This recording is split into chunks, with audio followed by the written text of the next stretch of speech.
சீரோடும் சிறப்போடும் நடைபெற்றுக் கொண்டிருக்கின்ற இந்த கல்வி சேவை விழாவிற்கு வருகை தந்திருக்கின்ற அத்தனை பேருக்கும் என்னுடைய முதற்கண் வணக்கத்தை தெரிவித்துக் கொண்டு, ஊரார் பிள்ளையை ஊட்டி வளர்த்தால் தன் பிள்ளை தாளே வளரும் என்று சொல்வார்களே, அதை போல இங்கே இந்த கல்வி சேவையிலே தன் சொந்த கட்சிக்காரர்கள் யாருக்கும்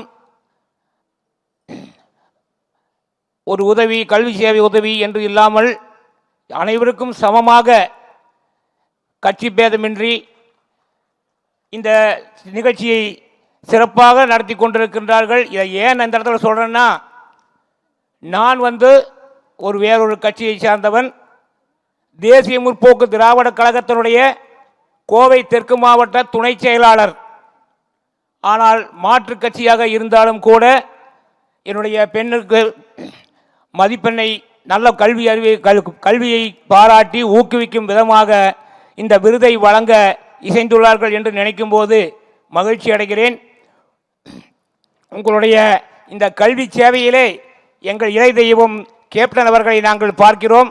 எங்கள் கேப்டனின் இந்த செந்தூரப்பாண்டி என்றைக்குமே இதுபோல பல சேவைகளை செய்து மக்கள் மனதிலே நீங்கா இடம் பெற வேண்டும் என்ற ஆசையை சொல்லிக்கொண்டு ஒரே ஒரு கருத்தை மட்டும் முன்வைக்கிறேன். நாட்டினுடைய இரண்டு கண்கள் என்றால் ஒன்று கல்வி, இன்னொன்று விவசாயம்.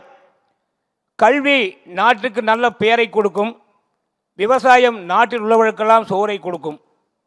ஆகவே கல்வி சேவையை இந்த மாணவர்கள்லாம் ஊக்குவித்து எப்படி நீங்கள் ஒரு உதவி செய்கிறீங்களோ, அதுபோல் நாட்டில் நிறைந்த நலிந்து அடைந்த விவசாயிகள் ஏராளமான பேர் இருக்கிறாங்க. ரொம்ப வாழ்க்கையில் முன்னுக்கு வர முடியாமல் விவசாய நிலத்தை வச்சு டெய்லியும் அந்த நிலத்தை பார்த்து ஏக்கப்படுறாங்க, வானத்தை பார்த்து ஆதங்கப்படுறாங்க.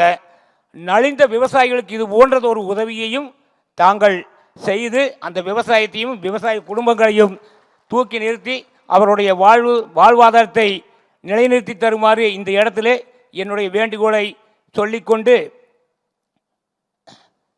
தாவேகா நிர்வாகிகளுக்கு என்னுடைய அன்பான ஒரு சின்ன கருத்து. நான் போஸ்ட்ரு, பேனரு, ஃப்ளக்ஸு இதெல்லாம் பார்ப்பேன். எல்லா பக்கமும் தளபதி விஜய்னு போட்டிருக்காங்க. நான் படிக்கும்போது என் மனசில் ஒன்று தோன்றதை சொல்லிடுறேன். தளபதி ஏற்கனவே தமிழ்நாட்டில் ஒரு தளபதி இருக்கிறாரு. ஆனால் இவர் அந்த மாதிரியான தளபதி அல்ல. திரையிலே ஒரு விரல் புரட்சி செய்த தளபதி, இப்போ நிஜத்திலே அந்த ஒரு விரல் புரட்சியை செய்ய வந்திருக்கின்ற புரட்சி தளபதி. தாவேக நிர்வாகிகள் எல்லோருமே இனி அந்த புரட்சி தளபதி என்ற அடைமொழியோடு போட்டால் அதை படிக்கிறதுக்கு, கேட்கறதுக்கு, பார்க்கறதுக்கு சந்தோஷமாக இருக்கும். அது மட்டுமல்லாமல் அரசியலுக்கும் புரட்சிக்கும் ஒரு சம்பந்தம் உண்டு. புரட்சி தலைவர், புரட்சி தலைவி, புரட்சி கலைஞர், அதற்கு அடுத்தபடி புரட்சி தளபதி, அப்படி ஒரு அமைப்பு வரணும். நிச்சயமாக இந்த தமிழ்நாட்டிற்கு ஒரு நல்ல ஒரு காலம் வரும்.